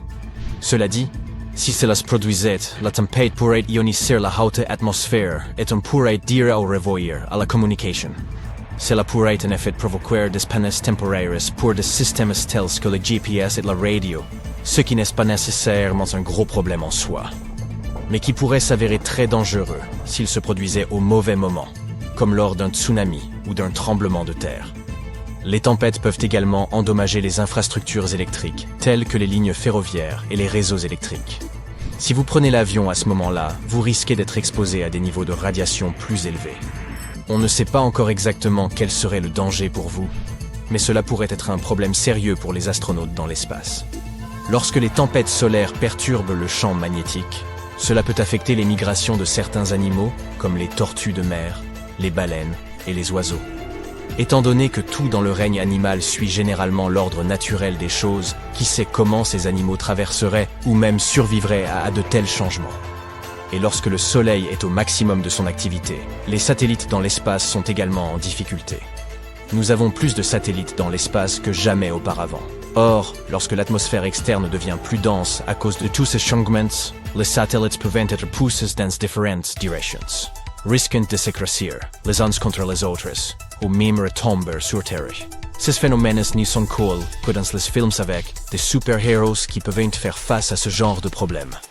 Espérons donc que nous éviterons une tempête solaire de grande ampleur, comme celle de Carrington. L'histoire est similaire aux autres. En août 1959, les astronomes du monde entier ont constaté que le nombre de taches solaires ne cessait d'augmenter. Parmi eux, un homme nommé Richard Carrington en faisait partie. Début septembre, il était en train de dessiner les taches solaires quand, soudain, il a été aveuglé par un éclair de lumière. Cela a duré environ 5 minutes, mais c'était spectaculaire. Il l'a décrit plus tard comme une éruption de lumière blanche. Il s'agissait d'une très forte éjection de masse coronale, EMC. Bien que cela prenne habituellement des jours, en seulement 17 heures et 6 minutes, cette tempête a traversé la longue distance qui sépare le Soleil de notre planète, 90 millions de kilomètres, et s'est déchaînée sur nous. Et quand la tempête a commencé, les machines télégraphiques du monde entier ont produit des étincelles. Les opérateurs ont reçu des chocs électriques et le papier a même pris feu. Les gens étaient vraiment effrayés et désorientés parce qu'ils n'avaient jamais vu un ciel aussi clair auparavant. Certains ont même cru que c'était la fin du monde. Le lendemain, les télégraphistes n'y pouvaient toujours pas travailler correctement car l'atmosphère terrestre était encore chargée. Ils ont même réussi à envoyer des messages en utilisant le courant auroral au lieu de l'électricité normale. Mais ce phénomène a aussi apporté quelque chose d'incroyable, à savoir d'étonnantes aurores dans le ciel. Les habitants d'Hawaï et de Cuba ont pu observer de magnifiques aurores boréales, tandis que ceux du Chili ont pu voir des aurores australes. De nos jours, le phénomène s'intensifie lentement mais sûrement. Prenons l'exemple des éruptions solaires. Il s'agit de puissantes explosions d'énergie émises par le Soleil. En 2022, il y a eu 5 fois plus d'éruptions que l'année précédente, et les plus puissantes, les éruptions de classe X, sont devenues plus fortes et plus fréquentes qu'auparavant. Et cela pourrait se révéler bien plus extrême que ce à quoi l'on s'attend. De plus, il est probable que ça commence un peu plus tôt que prévu. Les scientifiques ont d'abord pensé que le pic se produirait en 2025, mais il semblerait que cela pourrait advenir même fin 2023. Si une tempête solaire nous frappait directement, nous ne pourrons pas nous protéger complètement, mais nous pourrions tout de même prendre certaines mesures, comme faire garder les avions au sol, ajuster les trajectoires des satellites dans l'espace et protéger les infrastructures vulnérables. Pour ce faire, nous avons besoin de meilleures prévisions météorologiques solaires afin de nous préparer au pire. Tout cela peut sembler de mauvais augure à première vue, mais ne vous inquiétez pas. Les éruptions solaires ne détruiront pas notre planète. Elles envoient des matériaux solaires chargés d'énergie vers nous à des vitesses assez élevées. C'est un fait. Mais nous ne serions pas complètement perdus si ces phénomènes nous touchaient. Notre planète ne nous laisserait pas sans protection. Notre atmosphère et notre champ magnétique nous protégeraient encore relativement bien. Notre épaisse atmosphère fait office de bouclier qui bloque les radiations susceptibles de nous nuire. En d'autres termes, ces éruptions solaires pourraient surtout affecter nos technologies, mais elles ne pourraient pas détruire la Terre. On dirait que nous possédons bien des super-héros finalement. Nous volons devant les planètes de notre système solaire. Nous passons devant Mars, Jupiter, Saturne, Uranus et Neptune. Puis nous traversons les ténèbres de l'espace au-delà des limites de notre monde. Nous avons atteint notre destination. Voici le nuage de Oort. Il s'agit d'une région hypothétique entourant notre système solaire et qui compte une multitude d'astéroïdes et de blocs de glace. C'est probablement ici que la plus grande comète de l'histoire de l'humanité a vu le jour. Et maintenant, elle se dirige vers le Soleil. Bernardinelli Bernstein a été découverte tout à fait par hasard pendant une enquête sur l'énergie noire, dite Dark Energy Survey. Nos télescopes étaient pointés vers les régions les plus reculées de l'espace. Leur objectif principal était de mieux connaître le processus d'expansion de l'univers. Les astronomes souhaitaient également dresser une carte plus détaillée de l'univers observable. Les scientifiques ont analysé plus de 80 000 images et ont trouvé un objet en mouvement. Il était dangereusement proche de notre planète. Et sa taille de 100 km était impressionnante. C'est à peu près la largeur du lac Michigan. C'était une comète déjà active avec une longue queue. Généralement, la queue des comètes se forme à l'approche du Soleil. La chaleur de l'étoile réchauffe la surface de la comète et les matériaux légers comme la glace commencent à s'évaporer. Cela forme un nuage de vapeur et de poussière qui s'étend bien au-delà de la comète. Mais Bernardinelli Bernstein était trop éloigné du Soleil pour commencer à se réchauffer. Cela signifie que sa surface a une composition différente. Elle pourrait être composée de monoxyde de carbone solide, ce qui augmenterait sa luminosité. C'est probablement la raison pour laquelle on est en mesure de l'observer depuis la Terre avec nos télescopes. Nous pouvons comparer Bernardinelli Bernstein à la plus grande météorite qui soit jamais tombée sur Terre. Il y a environ 66 millions d'années, notre planète a été frappée par une météorite d'environ 10 km de large. L'onde de choc provoquée par cette collision a fait plusieurs fois le tour de la Terre, engendrant des tsunamis plus impressionnants que les plus grands des gratte-ciel. Et l'énergie de l'explosion a mis le feu à de vastes régions. Presque toutes les créatures vivantes, y compris les dinosaures et les plus anciens poissons, ont disparu. La météorite a laissé derrière elle un cratère 3 fois plus grand que Manhattan. L'endroit où elle est tombée était riche en soufre. Cette substance s'est évaporée en raison de la chaleur anormale et s'est concentrée en d'énormes nuages, entraînant des pluies acides pendant plusieurs semaines. La comète que nous venons de découvrir est 10 fois plus grosse. Si elle se dirigeait vers la Terre, tu pourrais la voir à l'œil nu bien avant son impact. Elle ressemblerait à une étoile avançant dans le ciel nocturne. Quelques jours avant que la comète n'atteigne notre planète, tu la verrais même en plein jour. Tu pourrais aussi facilement distinguer sa longue queue. En pénétrant dans notre atmosphère, la comète produirait un grondement si puissant qu'on l'entendrait même de l'autre côté de la Terre. À ce moment-là, la comète commencerait à chauffer en raison de la friction de l'air. Elle commencerait à brûler, d'innombrables débris se détacheraient du corps principal de la météorite et tomberaient sur la Terre. Au moment où Bernardinelli Bernstein toucherait la surface de la planète, on verrait un éclair si lumineux qu'il éclipserait le Soleil. En une fraction de seconde, une quantité colossale d'énergie serait convertie en chaleur. Cela créerait l'explosion la plus puissante de l'histoire de la Terre. Elle arracherait littéralement des morceaux de la planète et les projetterait dans les airs. L'onde de choc réduirait en cendres tout ce qui se trouverait dans un rayon de quelques centaines de kilomètres. Elle continuerait à se propager dans différentes directions, brisant et pliant les arbres. Ensuite, elle atteindrait les montagnes enneigées et déclencherait d'énormes avalanches qui recouvriraient de nombreux villages. L'onde de choc ferait le tour de la planète, faisant éclater les vitres sur tous les continents. Les tsunamis seraient si hauts qu'ils dévasteraient des villes côtières entièrement. Le tremblement de terre le plus violent de l'histoire briserait le sol en créant de profondes fissures. Après l'impact, des milliards de tonnes de poussière et de cendres s'élèveraient dans le ciel. Un gigantesque nuage noir bloquerait complètement les rayons du soleil. La Terre serait plongée dans l'obscurité. tous les débris présents dans l'air commenceraient à fondre, se transformant en une lave liquide qui retomberait à la surface, causant des dégâts considérables. Les cendres et la poussière en suspension masqueraient le Soleil pendant plusieurs mois encore. En conséquence, la température sur Terre chuterait de plusieurs degrés.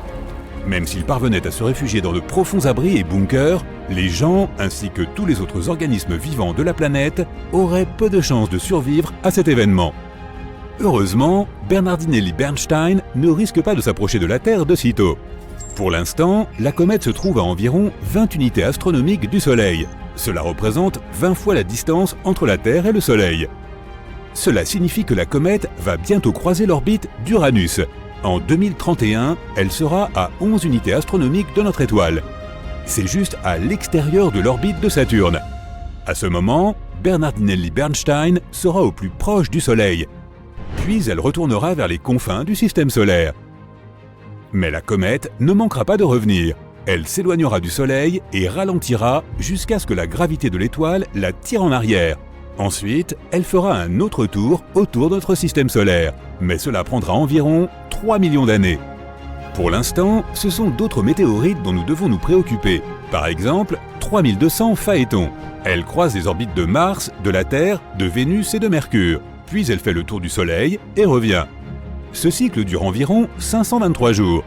Une fois ce temps écoulé, elle recommence. Cette météorite est considérée comme potentiellement dangereuse car elle traverse l'orbite de la Terre à seulement 7,5 distance Terre-Lune. Pendant l'une de ses dernières visites, ce bloc de roche de 6 km de large a arrosé notre planète de petits météores. Comme l'astéroïde passe souvent près du Soleil, sa surface ressemble probablement au fond asséché d'un marécage de boue.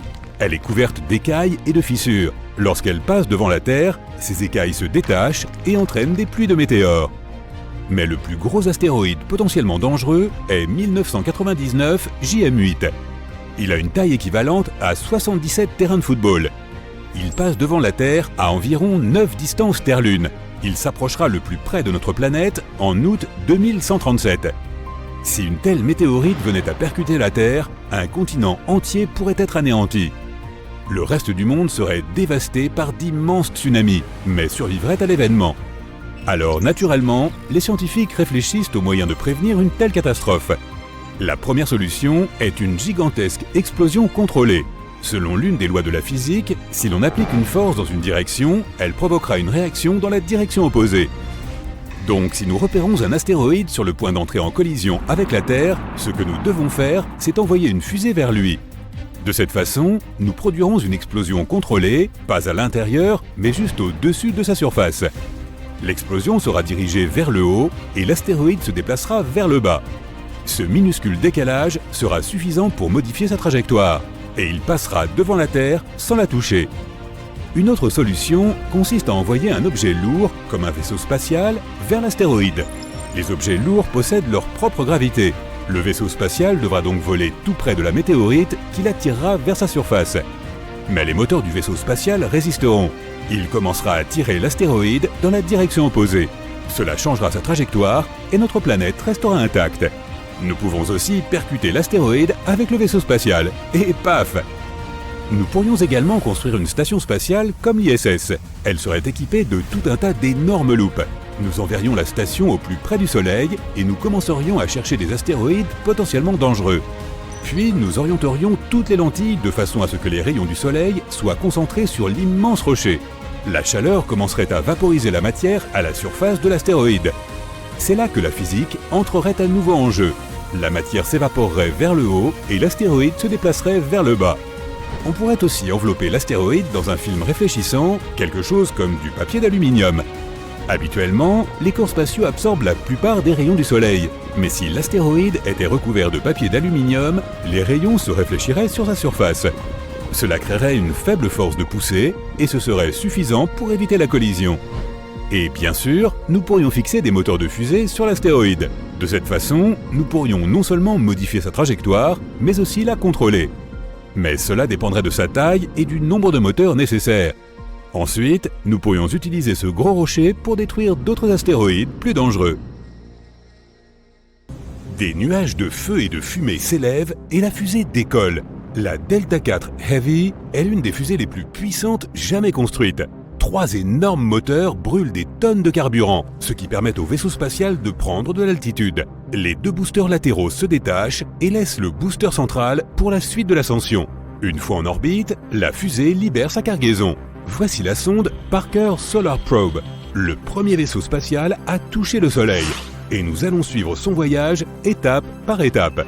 La sonde a été lancée le 12 août 2018 et a commencé son voyage vers notre étoile. Le Soleil est à 93 millions de kilomètres de la Terre. C'est 390 fois la distance Terre-Lune et 36 000 fois la largeur des États-Unis d'une côte à l'autre. Les particules de lumière que le Soleil émet ont besoin de 8 minutes pour parcourir cette distance. Pour nos fusées classiques, ce voyage prendrait plus de 200 jours. Mais la sonde Parker Solar Probe l'a parcouru plus rapidement en utilisant des manœuvres gravitationnelles. Sur son chemin de la Terre au Soleil, la sonde a tourné autour de notre voisine, Vénus. Il lui suffisait d'entrer dans le champ gravitationnel de la planète et de le laisser s'attirer. À ce stade, notre sonde spatiale a reçu un coup de pouce supplémentaire. Et elle n'a pas eu besoin de gaspiller de carburant. Après avoir effectué une orbite, les moteurs de la sonde spatiale ont modifié la trajectoire et la sonde a quitté l'orbite de Vénus.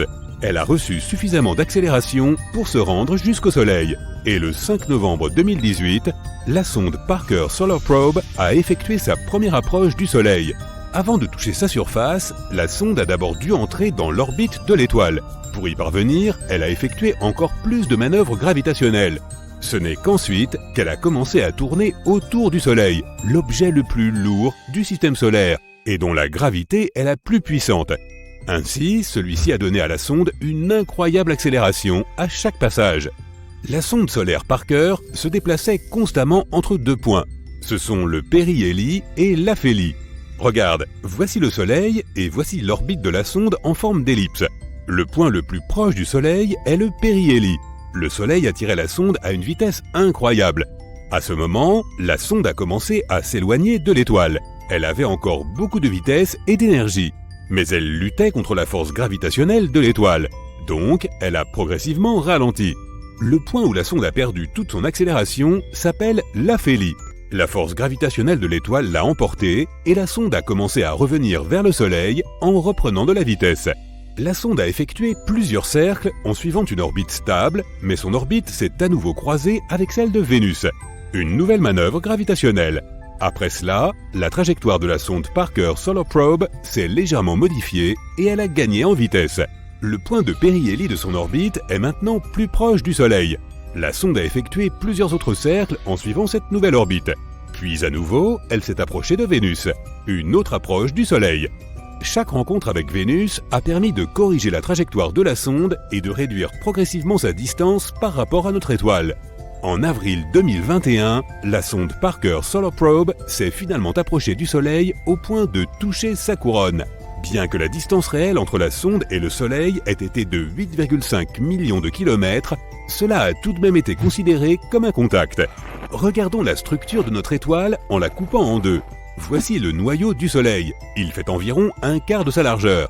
Ce noyau est 150 fois plus dense que l'eau. En raison de la forte pression et de la température élevée, des réactions nucléaires s'y produisent. L'hydrogène se transforme en hélium et dégage une quantité incroyable de chaleur et de rayonnement.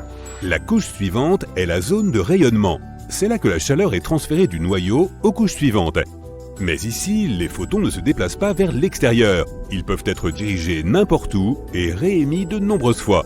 Les scientifiques pensent que le temps moyen nécessaire à un photon de lumière pour voyager du noyau à la couche suivante du Soleil est d'environ 10 000 à 170 000 ans. Ensuite, il y a la zone de convection. C'est ce que l'on considère comme la surface du Soleil. Mais ce n'est pas une surface solide. C'est un océan de plasma chaud. Cela ressemble à un nid d'abeilles. C'est parce que le plasma chauffé s'élève des couches inférieures, créant quelque chose comme des mini-geysers.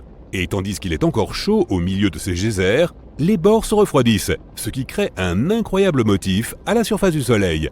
Les couches suivantes sont l'atmosphère du Soleil. Tout d'abord, la photosphère. C'est la couche qui émet de la lumière. Et c'est exactement ce que tu vois quand tu regardes le Soleil. Mais attention, ne fais pas ça. Il faut un équipement spécial pour regarder notre étoile. La photosphère a jusqu'à 400 km d'épaisseur. C'est à peu près la hauteur à laquelle la Station spatiale internationale se déplace au-dessus de la Terre. Ensuite, la chromosphère, ou la sphère de couleur. Cette couche de l'atmosphère du Soleil donne à l'étoile sa teinte rougeâtre. Les protubérances solaires apparaissent ici. Ce sont de puissantes émissions de matière qui quittent la surface du Soleil. Leur vitesse peut atteindre 700 km par seconde. À un moment donné, elles sont attrapées par le champ magnétique de l'étoile et ramenées en arrière. Et puis, il y a la couronne, l'enveloppe gazeuse du Soleil. C'est là que se produisent les éjections les plus puissantes. Tu peux voir la couronne pendant les éclipses, lorsque la Lune recouvre le disque solaire. Dans ce cas, tu peux voir une sorte de lueur autour de l'étoile. C'est la couronne. Elle s'étend sur des millions de kilomètres autour du Soleil.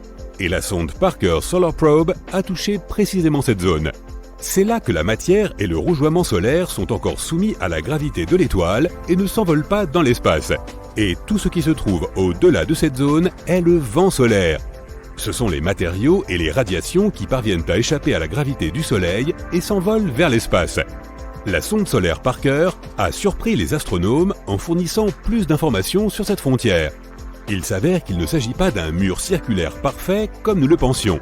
La frontière est discontinue et inégale. Elle ressemble plus à une chaîne de montagnes.